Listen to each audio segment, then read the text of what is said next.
Irmãos e irmãs, bom dia a todos. Vamos abrir as escrituras do Evangelho de Lucas. Lucas, capítulo de número 9. O texto esta manhã irá pregar aos nossos corações sobre a falha dos discípulos de Jesus e o quanto nós somos falhos na nossa caminhada de discipulado cristão. Portanto, somente um bom protestante, um bom cristão, consegue apreciar essas palavras de Jesus aos nossos corações.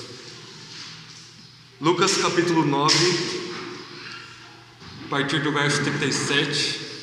E o que é maravilhoso esta manhã, irmãos, que muitas coisas falharam para fazerem uma ilustração ao nosso sermão. O meu sono falhou 100% essa madrugada. As pilhas falharam nos microfones, todas, por algum milagre, voltaram. A bateria do violão falhou 100% também, mas a única coisa que não falha é a palavra do Senhor que está diante de nós, que nós vamos ler agora. Lucas capítulo 9, verso 37 até o verso 50.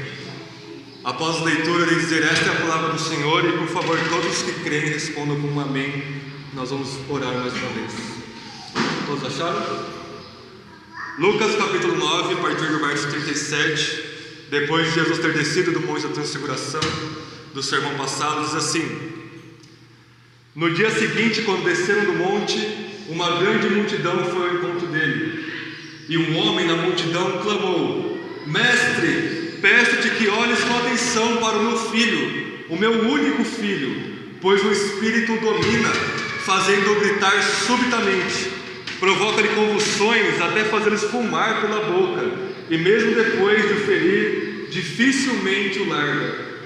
E roguei aos seus discípulos que o expulsassem, mas eles não conseguiram. Jesus disse: ó geração incrédula e perversa, até quando estarei convosco e vos suportarei? Traze-me aqui o seu filho. Quando ele vinha chegando, o demônio derrubou e provocou-lhe uma convulsão. Mas Jesus repreendeu o espírito impuro, curou o menino e o entregou a seu pai. E todos se maravilhavam com a majestade de Deus. E admirando-se todos com tudo que Jesus fazia, ele disse aos seus discípulos: prestai muita atenção nessas palavras. O Filho do Homem está para ser entregue na mão dos homens. Eles, porém, não entendiam essas palavras, o sentido delas estava encoberto para que não o compreendessem, e temiam perguntar-lhe a respeito. Surgiu entre eles uma discussão sobre qual deles era o maior.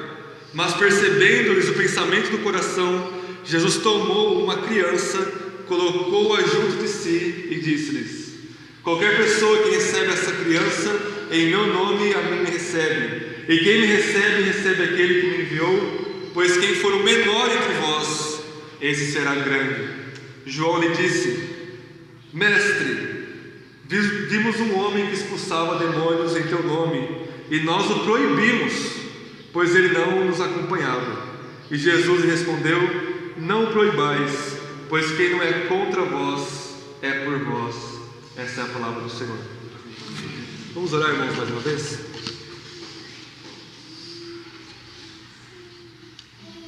Pai nosso, Tu estás no céu, e nós somos pó aqui da terra, e a Sua palavra permanece para sempre enquanto nós passamos com este mundo. Unicamente pelo poder do Seu Espírito, nós somos capacitados para ouvirmos, obedecermos e vivermos, ó Deus, a Sua eterna palavra. Confessamos diante de Ti, publicamente, todos nós, nossas incapacidades, nossas falhas, nossas fraquezas, nossos pecados. Rogamos que o Senhor nos limpe pelo sangue de Jesus, pelo lavar da Sua palavra, no poder do Seu Espírito. Não nos abandone nós mesmos, Senhor, mas que a Sua palavra transforme nosso coração, frutifique em nossas vidas e transborde e redunde em glória e louvor e honra ao Seu Filho Jesus, por meio de qual nós clamamos para a Sua glória. Amém e amém. Irmãos, é necessário que nós começamos hoje com uma breve recapitulação do que nós vimos até aqui no Evangelho de Lucas, porque essa passagem é uma daquelas passagens de transição no Evangelho. Então é muito importante dentro do Evangelho de Lucas, essa porção que nós vemos agora. Nós vimos capítulo 1 e 2 de Lucas, uma longa narrativa, a maior dos evangelhos, sobre a infância de Jesus. Jesus é aquele que é anunciado por profetas, por anjos, visitado por reis e ensina no templo com 12 anos. A partir do capítulo 3 e 4 nós temos o começo do ministério de Jesus na região da Galileia. Isso vai até o último versículo que nós lemos, capítulo 9, verso 50. E toda essa porção maior de Lucas, capítulo 3 ao 9, o propósito único de Lucas é o seguinte: mostrar, revelar, dar a conhecer quem é Jesus. Ele vai nos contando e nos narrando obras e palavras e feitos e milagres e ensinamentos do nosso Mestre, do nosso Senhor Jesus Cristo. Lucas quer engrandecer, quer enfatizar, quer centralizar a pessoa de Jesus Cristo diante dos nossos olhos, dentro do nosso coração, a partir da sua narrativa. Então nós temos esse glorioso relato de Jesus como Filho do Homem, que tem toda a autoridade no céu e na terra. Não existe um milímetro sequer do universo que escape do seu poder, da sua autoridade. Com uma só palavra Ele criou todas as coisas, em Gênesis capítulo 1, e com uma só palavra Ele ordena, e tudo acontece aqui no Evangelho de Lucas, como homem e também como Deus. E a transição, irmãos, vejam comigo o verso 51, que vai ser a pregação do Kaique semana que vem. Quando se completavam os dias, Lucas 9:51, para que fosse elevado ao céu, Ele manifestou o firme propósito de ir para Jerusalém. Então, quando Jesus percebeu que estava no seu tempo de ser morto, crucificado, enterrado, ressuscitado, Ele olha em direção a Jerusalém, lá da Galileia, e no seu rosto os discípulos percebem uma firmeza inquebrável, que nós vamos ver no domingo que vem. E a partir de então a narrativa ruma até Jerusalém, até a cruz e a ressurreição de Jesus. Esse é o último relato para nós do ministério de Jesus na Galileia. Interessante que Lucas não termina exaltando a Jesus Cristo de forma central. Ele termina colocando para baixo os discípulos. Ele termina pisando nos discípulos. Ele termina demonstrando que os discípulos falharam em todas as coisas, em todos os aspectos, em todas as circunstâncias. Só há falhas nesse relato do último capítulo do ministério de Jesus na Galileia. E nós vamos ver três coisas, irmãos. Eles falharam primeiro em suas ações. Eles não conseguiram expulsar o demônio do rapaz. Eles falharam em sua compreensão. Eles não entendiam a mensagem do Evangelho da cruz. E eles falharam em seu desejo. Eles queriam ser grandes de forma errada. E eles desejavam uma exclusividade, que nós vamos ver a partir do verso 46 ao 49. Então nós vamos trabalhar com esse aspecto da vida cristã, que é a fraqueza, as falhas, as decepções que nós causamos a Deus. Irmãos, há dois tipos de fraquezas que são excludentes. Se você tem uma, você não tem outra. Se você tem a outra, você não tem a primeira. A primeira delas é o que Paulo chama de fraqueza, e ele diz que todos nós cristãos precisamos ser fracos. E essa fraqueza de Paulo é um sinônimo de humildade. É um sinônimo de você clamar o seguinte: eu não sou nada, eu não tenho nada em mim mesmo, conforme de João capítulo 15, Jesus disse: vocês sem mim nada podem fazer. E Paulo diz em 2 Coríntios que essa fraqueza nos leva até Deus, e Deus nessa fraqueza nos concede poder. Ele diz: é quando eu estou fraco que eu sou forte, porque o poder de Deus se aperfeiçoa na minha fraqueza, porque a graça de Deus se aperfeiçoa na minha fraqueza. Isso deve caracterizar todos nós, uma fraqueza, uma renúncia de autossuficiência que nos leva até Deus, e nós recebemos poder para vivermos a vida cristã, em oração, na palavra, na comunhão dos santos. Mas existe um outro tipo de fraqueza, que é a fraqueza dos discípulos, caracterizada no nosso texto de Lucas 9, que não deve predominar em nossas vidas. É uma fraqueza que todos vocês, eu, todos nós conhecemos diariamente, e é do tipo: eu estou tão fraco, eu não aguento não pecar. Ou estou tão fraco, eu não aguento ser frequente nos cultos. Eu estou tão fraco que eu não consigo ler a Bíblia, não consigo orar, não consigo ter comunhão com os meus irmãos, não consigo confessar os meus pecados. essa fraqueza é pecaminosa. Essa fraqueza deve ser excluída da nossa vida. E vocês percebem como elas são excludentes? Porque se você é verdadeiramente fraco no sentido bíblico, essa fraqueza ela vai te levar até Deus e Ele vai te encher de poder para você viver a vida cristã. Mas se você é pecaminosamente fraco, isso vai te afastar de Deus e você não vai ter força nenhuma e você vai cair num precipício, numa ribanceira, vai ser só ladeira abaixo na sua vida e nada vai parar esse trem nessa descida. Vocês veem? E em algum sentido, irmãos, essa fraqueza pecaminosa é o seu coração clamando que você é forte em você mesmo. Porque se você diz eu sou fraco para ler a Bíblia, para orar, para ir para o culto, você está dizendo eu consigo viver minha vida sem Deus, eu sou onipotente o suficiente para fazer isso. Mas se por outro lado sua fraqueza te leva para Deus, você é verdadeiramente fraco e você recebe a capacitação do Espírito para viver a vida cristã. Então vamos ver, irmãos, como os discípulos, o fundamento da nossa fé, aqueles que relataram para nós os ensinos de Jesus, como eles falharam miseravelmente nessas 3 passagens diante de nós. Vamos ver primeiramente a falha deles em relação à ação deles.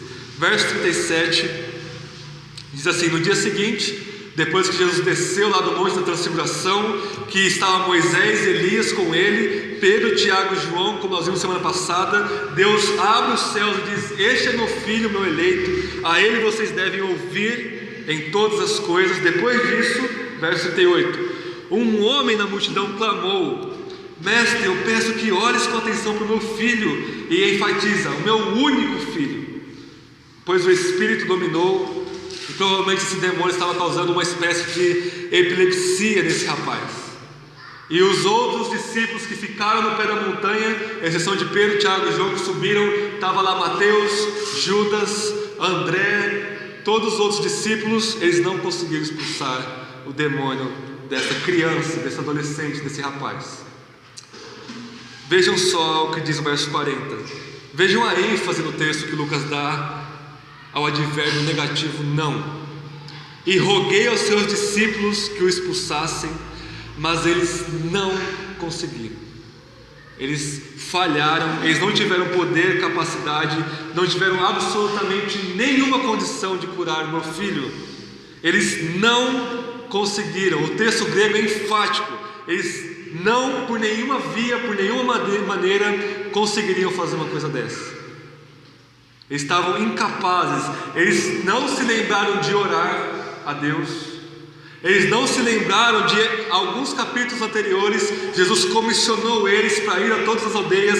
Eles estavam curando, expulsando demônios, fazendo muitos milagres e maravilhas. Eles se esqueceram disso, não estavam jejuando, simplesmente estavam na força da carne, no poder dos braços deles, tentando expulsar aqueles demônios sem nenhuma esperança. E a resposta de Jesus não é: ah, meu Deus do céu, coitadinhos, por que não esperaram descer para resolver esse problema? Não, Jesus não falou uma coisa dessa. Ele diz no verso 41, citando Deuteronômio capítulo 32, onde Moisés está em cima do monte, seu último sermão antes de morrer, ele chama os céus e a terra como testemunha contra Israel, e Moisés diz as mesmas palavras de Jesus: ó geração incrédula e perversa, até quando estarei convosco e vos suportarei? Irmãos, existem certas coisas que nós não somos capazes de fazer. Deixe-me citar apenas 2, de milhares delas. Você e eu não somos capazes de salvar almas. Eu vou repetir: você, meu querido irmão e irmã, não é capaz de salvar uma alma. Pare com esse linguajar gospel de falar: eu estou ganhando almas para Jesus. Você não está ganhando coisa nenhuma. Você é incapaz. Você pode pregar por 100 anos para a mesma pessoa, com toda a teologia da história cristã, e você não vai conseguir mover o coração dela 1 centímetro para Deus. É o Espírito que faz isso no estalar de dedos. É o próprio Cristo, pelo seu Espírito, que faz isso, não é você. O que eu e você fazemos é apenas pregar. O que eu e você somos apenas instrumentos sujos e quebrados que um homem muito capaz consegue usar para algo tão impossível quanto salvar almas, e este homem é Jesus Cristo. Você não consegue salvar almas. Seu único propósito e missão é pregar o Evangelho, e é com Deus que está a decisão de salvar ou não essa pessoa. Segunda coisa que você não consegue fazer, que você tenta todos os dias, eu sei porque eu também tento, você não pode controlar a sua vida. Você não pode controlar as circunstâncias ao redor, você não pode controlar o seu próprio eu, você não pode controlar o universo, você não pode controlar as pessoas com que você convive. Jesus controla, domina e governa soberanamente sobre todos. Você e eu não somos capazes de fazer muitas coisas, mas irmãos, neste caso do nosso texto, Jesus esperava que eles fossem fazer isso. Existem coisas que nós somos capacitados por Deus para fazer. O Evangelho, o livro de Atos, que é o segundo volume de Lucas, não é os Atos dos Apóstolos, mas são os Atos do Espírito através dos Apóstolos. É os Atos do Cristo ressurreto pelo seu Espírito usando a sua igreja. Nós somos capazes de fazer isso, e Jesus esperava que os seus discípulos expulsassem o demônio deste rapaz, dessa criança. Irmãos, o que é expulsar um demônio?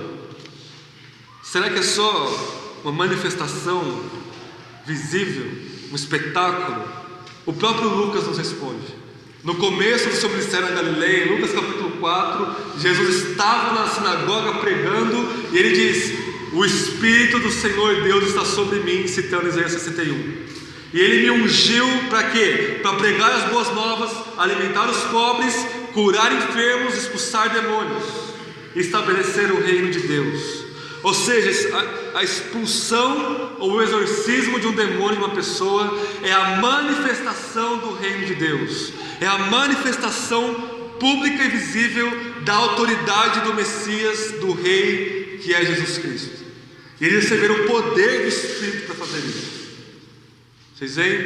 É por isso que Jesus exclama: vocês são incrédulos e perversos, até quando eu vou estar entre vocês nessa condição de perversos e incrédulos?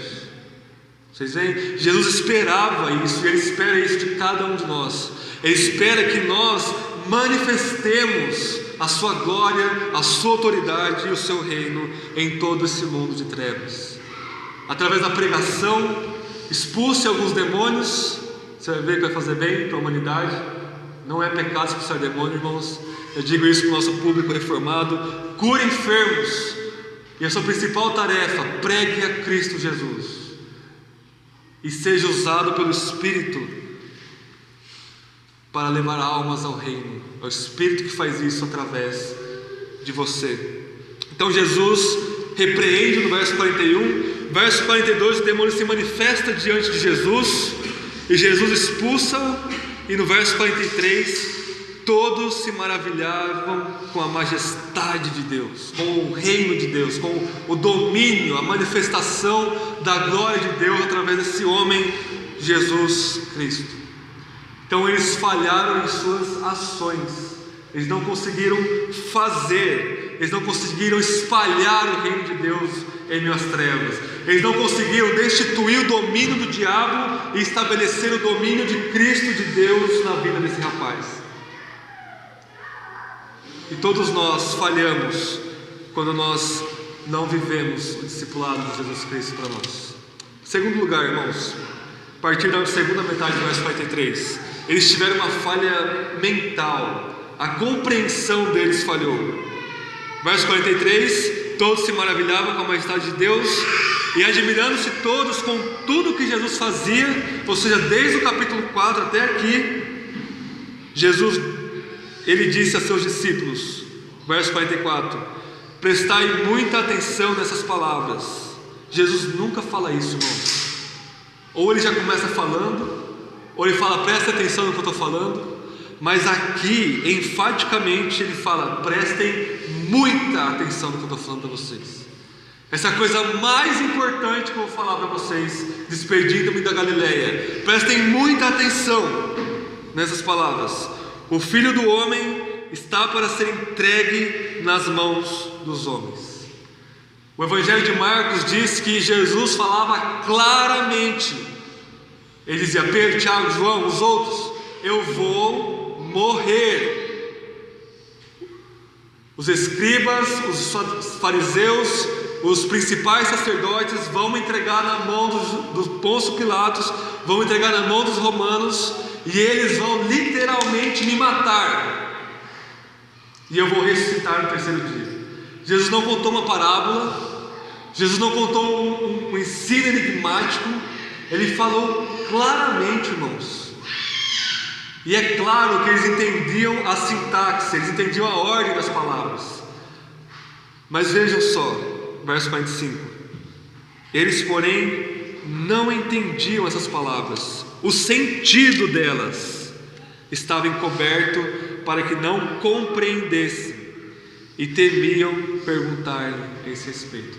O tema central do Evangelho de Lucas é mostrar o plano de Deus, desde Adão até o final, de redimir o seu povo, e esse plano é cumprido na pessoa de Jesus Cristo. E Jesus cumpre o plano eterno de Deus de redimir o seu povo através da sua morte e ressurreição.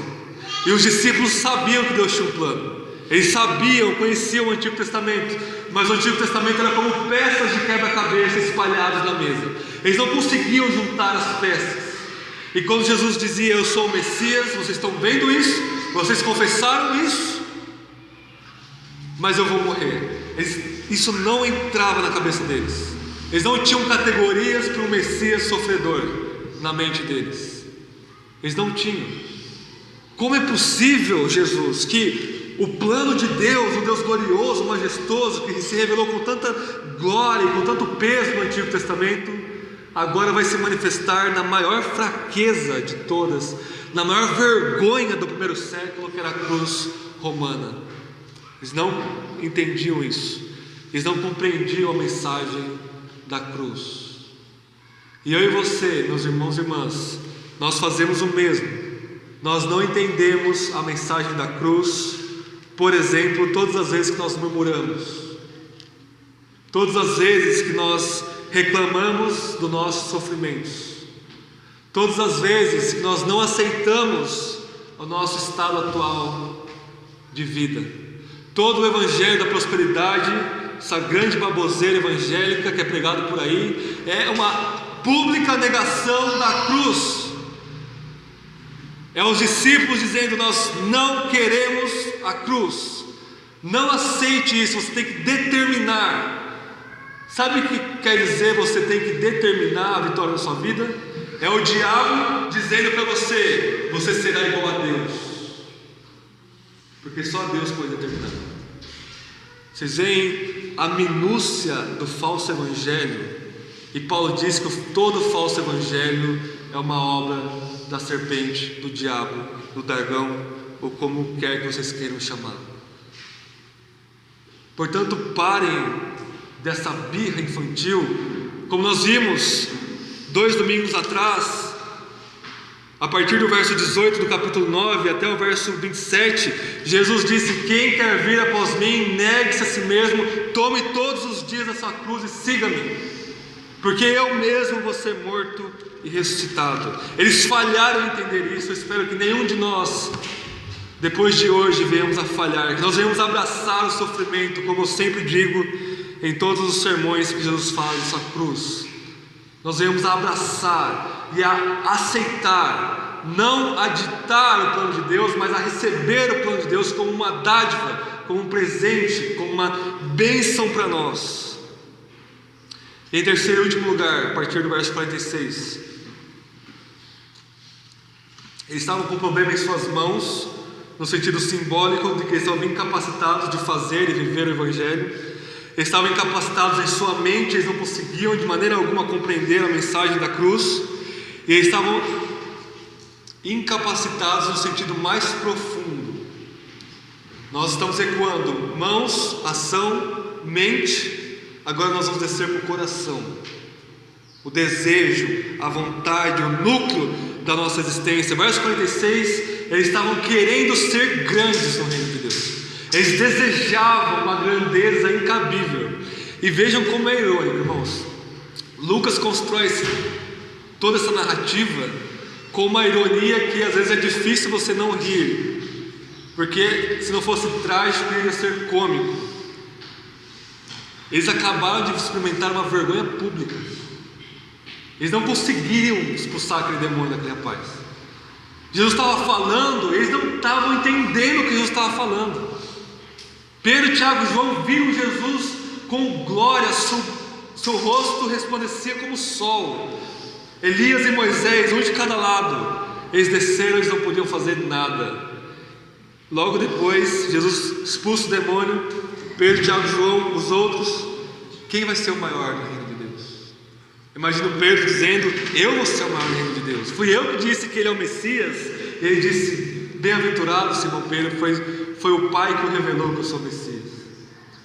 Ou João dizendo, né, se ele soubesse o final da narrativa: aí eu que vou me deitar no colo do mestre na última ceia.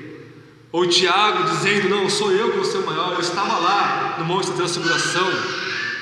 Eu vejo os outros discípulos que não são mais íntimos de Jesus que os três, perguntando-se como eles poderiam fazer alguma coisa para ser grande no reino de Deus.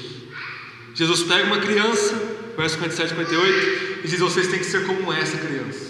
Vocês têm que me receber como essa criança, e quanto menor vocês forem, maior vocês são no reino de Deus. Quanto mais vocês servirem, mais vocês serão grandes. Quanto mais vocês forem humildes, humilhados, reconhecerem as suas falhas, despedaçados, mais vocês serão grandes. É aquela fraqueza que eu falei no começo, que Paulo diz, essa fraqueza que leva-nos ao poder de Cristo. Eles não estavam entendendo isso daqui, irmãos.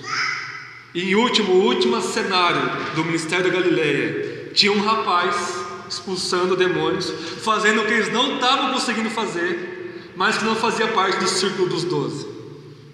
Muito semelhante ao que nós lemos lá em Números capítulo 11. 70 homens anciãos profetizando em Israel. 2 homens lá fora não estavam na tenda, não estavam com Jesus e seus discípulos. Josué fazendo o papel do apóstolo João aqui. Vejam o verso 49, que é João que fala. Josué corre até Moisés e diz: mestre, e proíba esses 2 de profetizarem. E Moisés diz: quem dera que todos profetizassem, não proíbam. João corre até Jesus, disse: nós o proibimos.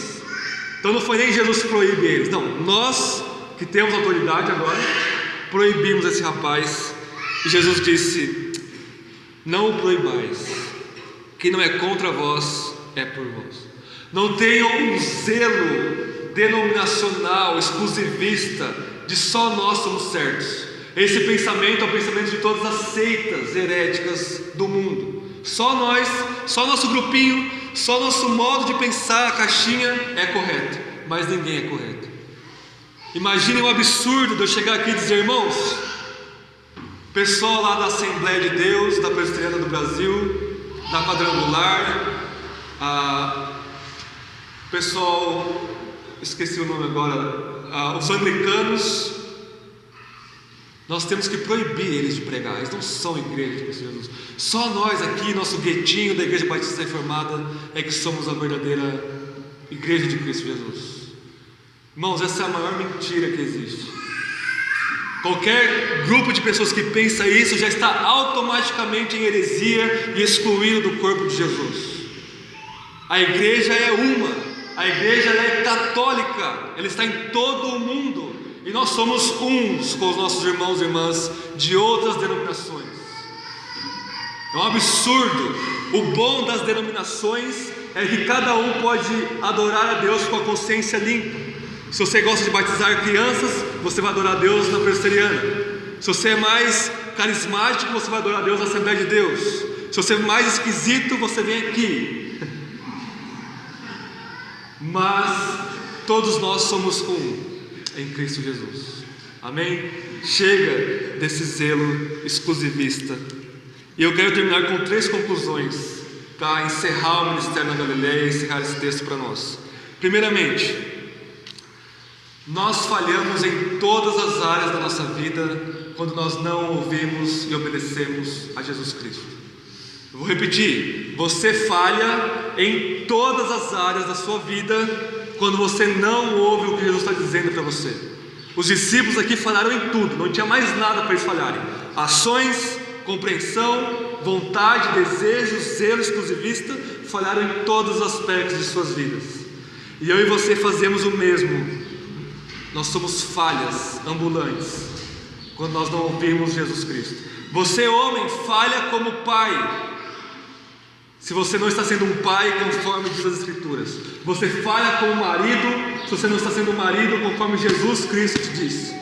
Você falha como homem. Mulheres, vocês falham como mulheres, como mães, como esposas, como trabalhadoras, como tudo, se vocês não estiverem baseadas nas Escrituras. Você pode parecer a melhor pessoa do mundo, pode nunca brigar com sua esposa, pode nunca brigar com seu marido, nunca gritar com seus filhos, nada disso importa. Você está falhando miseravelmente na sua vocação, se o que você está fazendo não está fundamentado nas palavras de Jesus. E as palavras de Cristo nos guiam em todas as coisas. Portanto, se arrependam e creiam e se atentem às palavras de Jesus, ou vocês vão continuar falhando como os discípulos aqui. Os discípulos se arrependeram. Nós temos o livro de Atos, que a gente vai pregar daqui a 2 anos, quando finalizarmos esse evangelho. Mas no momento só há falhas, e a sua vida é um fracasso. Você pode ser rico, milionário, ter o carro do ano, a sua vida não vale nada se você não está alicerçado e obediente às palavras de Jesus Cristo. Segundo lugar, falhamos, trazendo o tema da falha dos discípulos, quando nós olhamos muito para as falhas da igreja e não para Cristo Jesus. Rafael, que é um dos pintores e arquitetos da Renascença italiana, século XVI, ano 1500, junto com Michelangelo e Da Vinci, foram os 3 maiores pintores da Renascença italiana. Ele pintou um quadro chamado A Transfiguração. E nesse quadro ele está baseado no texto que nós lemos de Lucas capítulo 9, verso 28, que é a transfiguração. E nesse quadro, a parte de cima e a parte de baixo são como se fossem 2 quadros diferentes. Em cima do quadro você vê Jesus em cima do monte, cheio de glória, cheio de majestade, Moisés e Elias, um de cada lado, anjos, e você tem um espetáculo glorioso da majestade divina. Aí você move os seus olhos para baixo, é o relato que nós lemos hoje. Você tem uma multidão de pessoas, você tem esse menino endemoniado, o pai dele atrás, e todo mundo está olhando para o menino, os discípulos ao redor com cara de bobos, de impotentes, e todo mundo está olhando como os discípulos são impotentes, incapazes e falhos. Tem um homem só nessa pintura que está olhando para o menino, os discípulos, e ele está apontando para Jesus, num último ato de esperança. Vocês veem, irmãos, toda a igreja é falha. Os pastores de vocês são falhos, são miseráveis. E se você encontrar uma igreja perfeita, é porque você já está morto no céu. E se você começar a olhar muito para os defeitos da igreja, sim, nós precisamos nos exortar, nos arrepender, confessarmos uns aos outros e crescer em maturidade. Mas se você olha com este olhar altivo, você está fazendo como os discípulos. A pessoa aqui não é um de nós. Eu sou o melhor, eu sou o maior, eu sou o grande no reino de Deus. Eu vou para outra igreja. E você vai pulando de galho em galho até o galho quebrar e você cair no buraco. Amém, irmãos? Precisamos olhar para Cristo.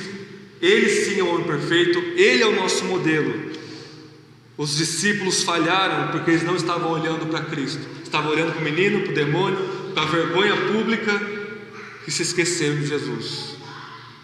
E para finalizarmos, o caminho da cruz, a via da cruz, é o único caminho para o discipulado eficaz e humilde. A cruz é o único modo de você viver a vida cristã.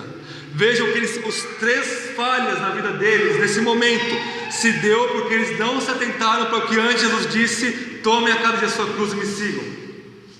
Porque se eles tivessem internalizado isso pelo poder do Espírito, eles iriam dizer: olha, não consigo expulsar esse demônio porque eu sou fraco, mas Cristo Jesus tem poder, eu vou orar e esse demônio vai sair pelo poder de Jesus, não pelo meu. É a fraqueza de Paulo.